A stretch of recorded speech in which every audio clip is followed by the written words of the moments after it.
Hi, my name is Shekar Natarajan, and over the last 2.5 decades, I have carved a niche as a business leader and a strategist, and I was very fortunate to work for many different industries, be it entertainment, be it like consumer product goods, be it retail, and also like now doing my own startup.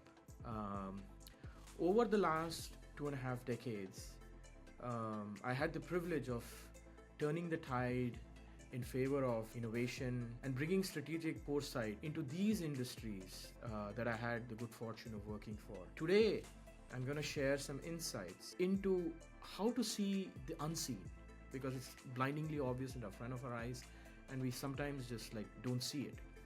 Transforming the operation and being able to reimagine the world that does not exist to drive some extraordinary business results. I was not only like fortunate to drive a lot of impactful business results, but some of the things my team and I were able to generate during those 2.5 decades have actually resulted in being like industry standard. So let me talk to you about seeing the untapped opportunity. One of the strengths, everyone has a God-gifted talent. I believe that everyone comes uniquely gifted in this world. I have many things which are like wrong about me, but there are a few things that basically I do probably better.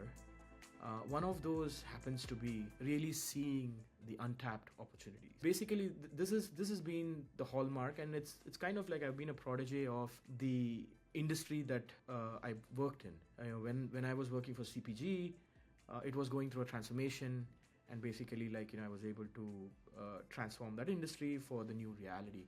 So I'll give you one specific example of like seeing the unseen. During the pandemic, everyone was actually trying to scale down the operations, trying to basically like run for the covers to basically kind of survive another day. And I led a transformation thanks to the leadership at the American Eagle Outfitters, where we basically completely imagined the world of logistics. When people were actually hoarding resources and hoarding capacity and trying to basically come up with like non-rational behavior, we just did the opposite. We just built a collaborative platform, and we were able to take a business which was $90 million to actually $380 million in less than 9 months.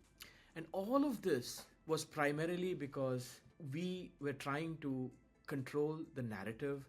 We were trying to re-engineer the future that never existed.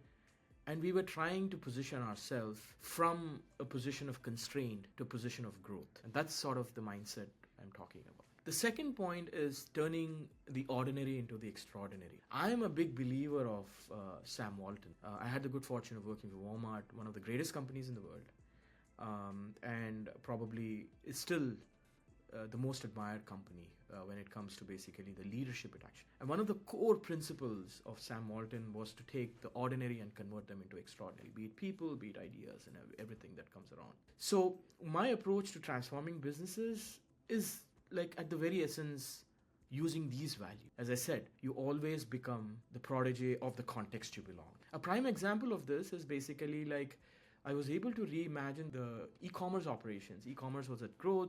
Retailers were like store-based retailers, and basically like we took a $50 million business struggling because people were trying to apply the principles of what happened in Europe to US, which is contextually very different. And we were able to convert that business into one of the fastest growing business, from $50 million to $10 billion in 18 months. And all of that was actually focused on just the basics. How do we basically revolutionize the activities in the store to mimic one of what happens in a warehouse? So bringing the warehouse like thinking in the back room of a store and reorganizing it and maximizing its potential. So you could then tap into the hyper locality of the inventory to be servicing those customers in a delightful way. That was another transformation that like probably was very dear to my heart, because it was built on the principle of taking the ordinary assets like the stores, taking the people working in the stores and converting them into these agents who are driving delight to the end consumers that you are hardly seeing on a day-to-day basis. The third thing that I think like sort of distinguishes me from others is the notion of reimagining something very new. And if I go back to the life I have, and basically all of the accidental miracles that have happened, be it people, be it the companies, be it basically the roles I've played, innovation is at the core of the transformations that I have led. Take for instance, basically, like, I deployed the very first band experience. Like, this is like, a digital mesh on your hand that helps you track where you are, but also converts that into basically an experience that puts people at ease. Like, you don't have to carry a wallet in the theme park and basically wander around to figure out the wallet getting stolen, or basically like pulling out a wallet to get to a restaurant. So reimagining how a simple thing like a wearable device can be used not only for bringing safety and security to children in the theme parks, but also like giving like the parents and basically the guests an ability to access everything in a seamless way. So reimagining like the world of digital connecting to the physical, the we or the product, is something that like I'm super proud of.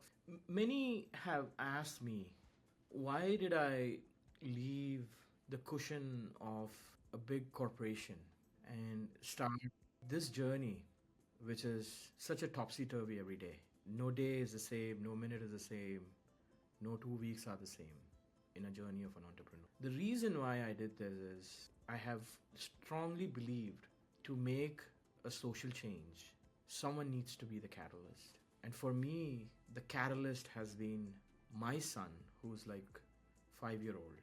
And the day when he was born, I made a promise to him.